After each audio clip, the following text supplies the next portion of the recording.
Good afternoon, and thank you for joining us today. Welcome to the City of Raleigh Emergency Communications Center. Thank you to Directors Dominic Nutter and Satwana Hurdle for hosting us here today.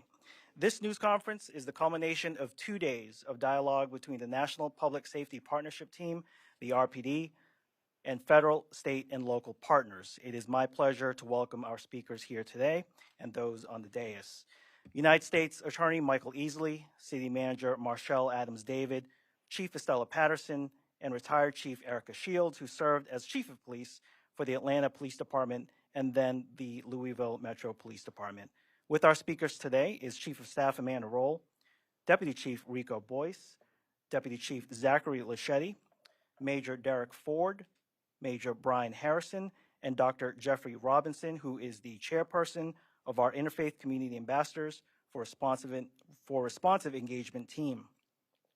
After the remarks, we will be happy to take a few questions related to the PSP and our goal of making Raleigh the safest city in the country.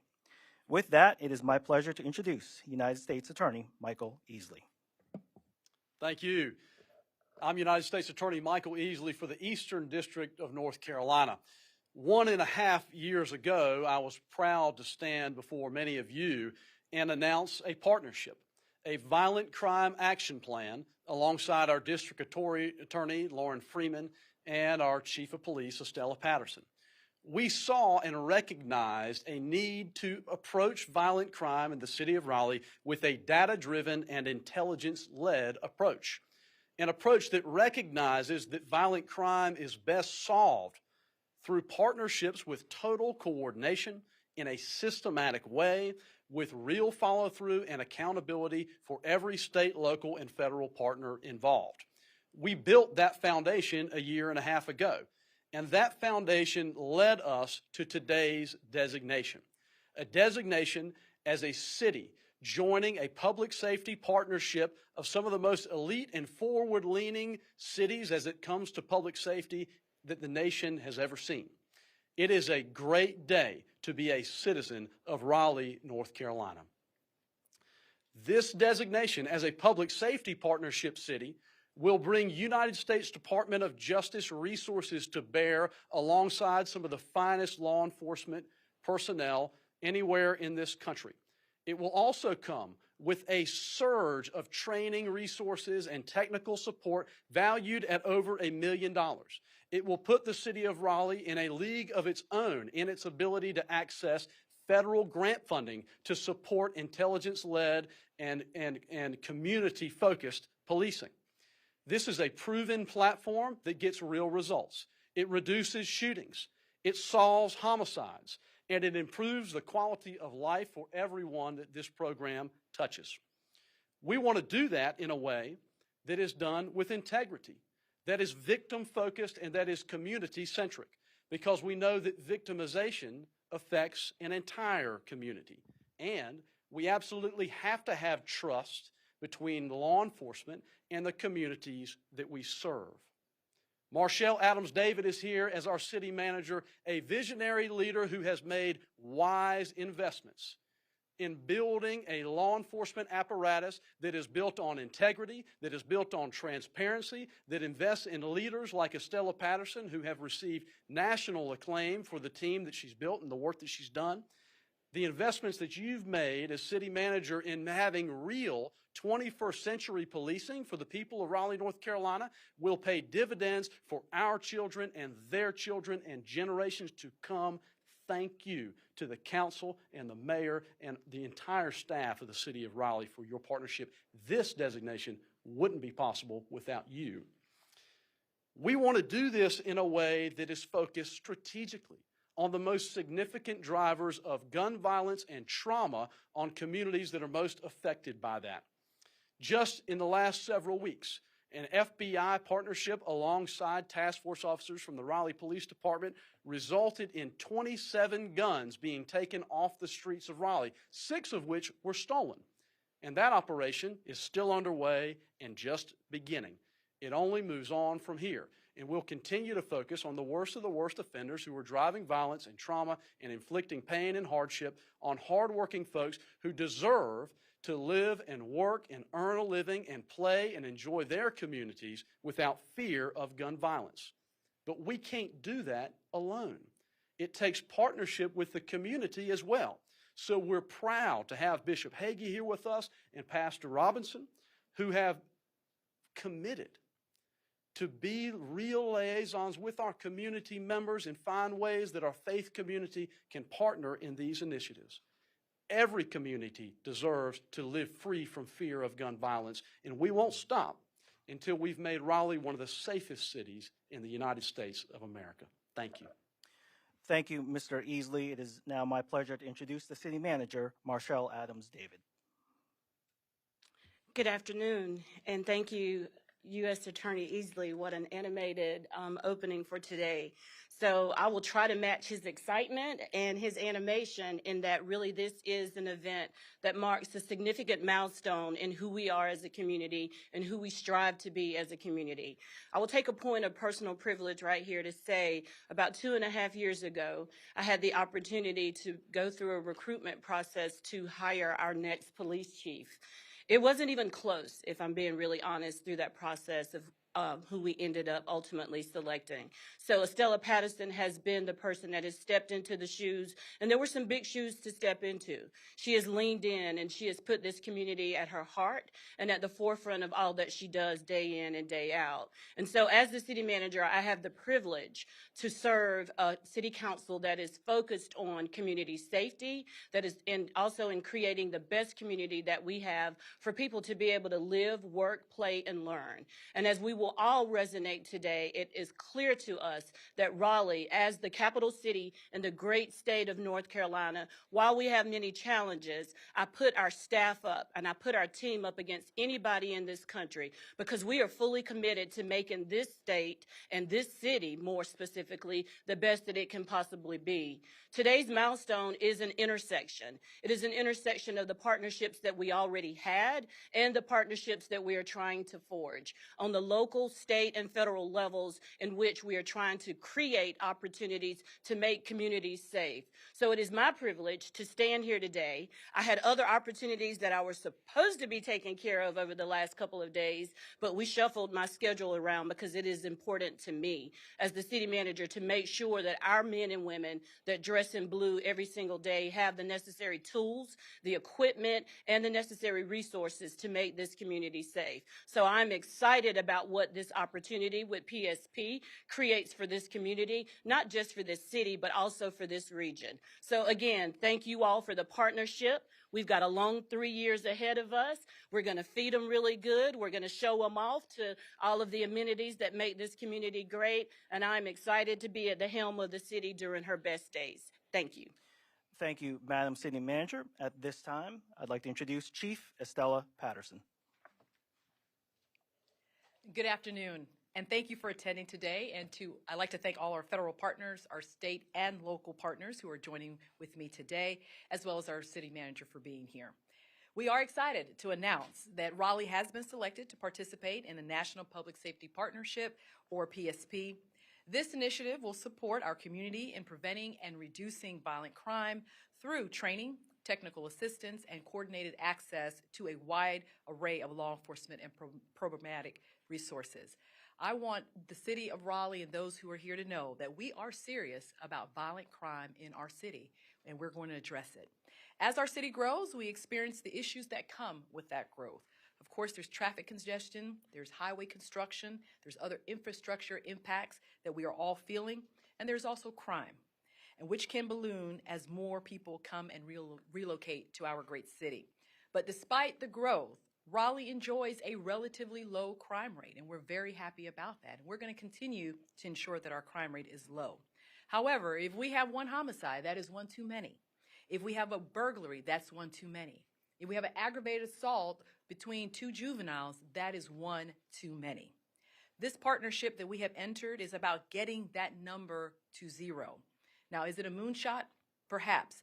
But my goal, as has been stated, is to make Raleigh the safest city that we can make it in this country. This is the purpose of being designated as a PSP site. And we know that PSP will help us to refine and implement violence reduction strategies and also create a lasting coordinated structure among our federal, state, and local partners, which, as our manager already had that infrastructure in place, is a strong relationship that we have with our partners, and we're going to continue with that. The PSP team, which has made a commitment to support Raleigh during this 3-year engagement, will help us to expose new ideas and best practices to focus on strategic planning as well as collaborative problem solving. The Raleigh Police Department looks forward to working with the PSP team to enhance our capacity to reduce violent crime and increase public safety. We are joining a cohort of cities dedicated to sharing and learning best practices as well as innovative approaches to reducing crime. The PSP team will conduct strategic assessments.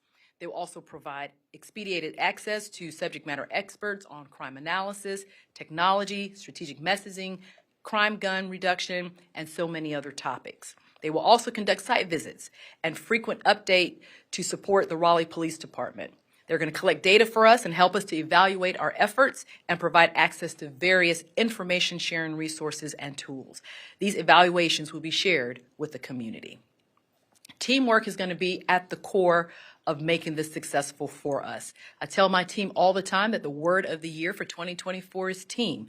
We know that together everyone achieves more. It's going to take the team, it's going to take our community, it's going to take every stakeholder in order to see successes in our great city. Thank you so much for being with us today. Thank you, Chief Patterson. And our last speaker this afternoon is Chief Shields. Great, thanks. Good afternoon. My name is Erica Shields, and I am the Strategic Site Liaison for Raleigh, North Carolina, and this is a mouthful, for the National Public Safety Partnership. And so you will frequently hear of it referred to as PSP.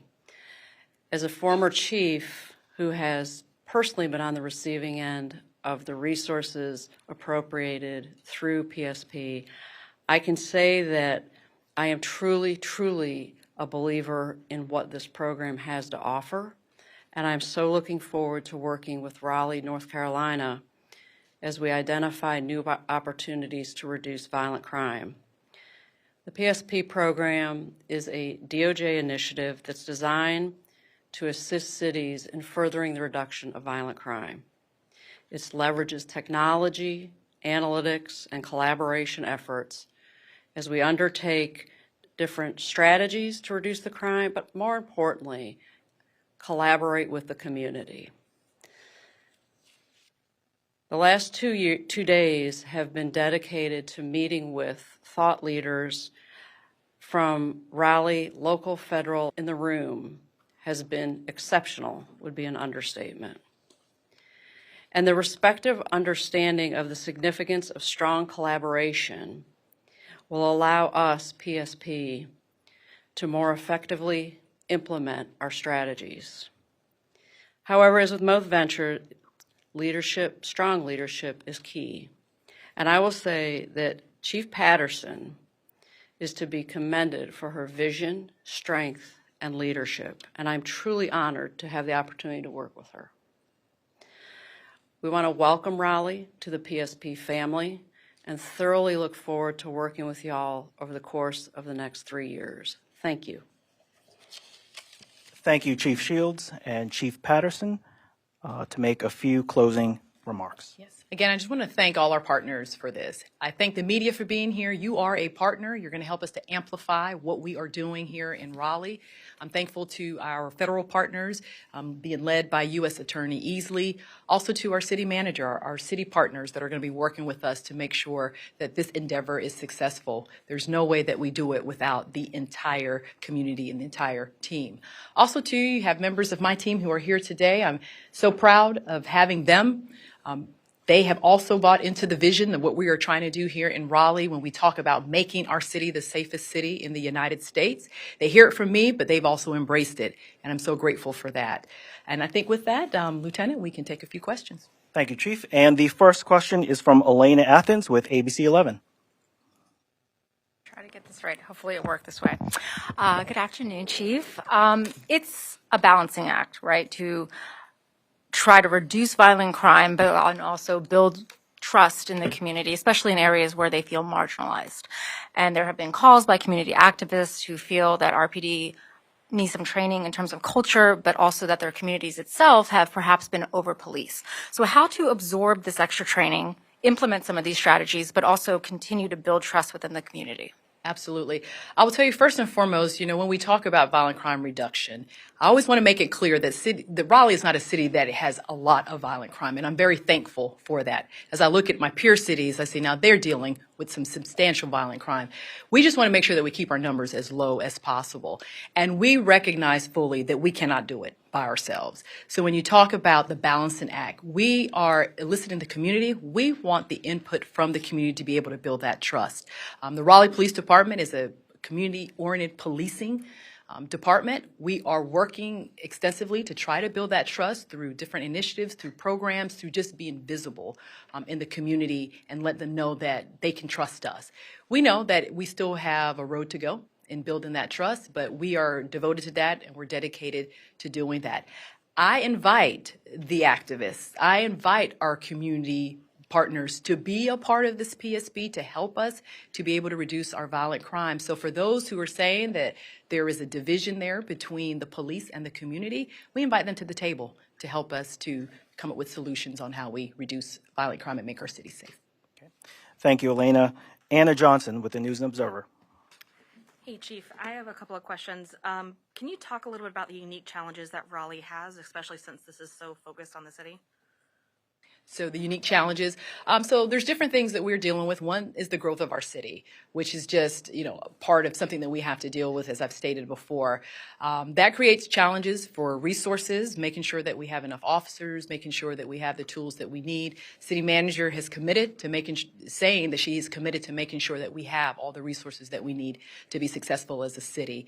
One of our other challenges, it tends just to be, again, just the resources that we need to be successful.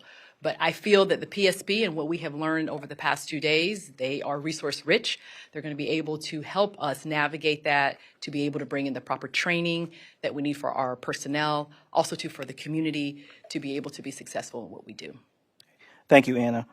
Next question is with CBS 17, Galat Malamed. Hi, from the other cities that have already been a part of this program, is there either a particular city or perhaps a particular strategy or something one of the peer cities has done that you thought, was successful and perhaps would like to try here? All right. So that's one of the things that we have been talking to our PSP partners about is what are other cities doing? Another PSP site is Sacramento, California, and they have looked at some CVIs. They have looked at community violence interrupters, their entertainment district where they've seen some violence. They have done some things differently there. So we're hoping to learn from other agencies, other jurisdictions on what they're doing, what we can replicate here in Raleigh. Chief Shields talked about, she was the chief in Atlanta. I believe Atlanta was a site, or she has some resources that she can, Louisville, Kentucky. Some of the things that they have done there that we're hoping that we can learn from and bring here to Raleigh. Thank you, Galat. And final question is Sarah Kruger with WRAL. Chief, I know part of this is about gang violence reduction. How big a problem are gangs in the Raleigh area? How big of a problem are gangs in the Raleigh area? So we have a presence of gangs here in our city. We're seeing mostly where juveniles are being parts of gangs. In terms of how big of a problem it is here in Raleigh, I would say that it's probably equivalent to we've seen some of our violent crime being committed by our gang members. I would not say, especially when I look across the spectrum at other cities, that we have a gang problem per se in Raleigh. I think we're probably like other cities where there's a presence of gangs and that we just need to make sure that we're monitoring and that we're staying on top of it. But I would not say that our city is gang-ridden or that we're having extreme problems with gangs. Thank you, Sarah. And that concludes our news conference today. We appreciate you coming and have a great day.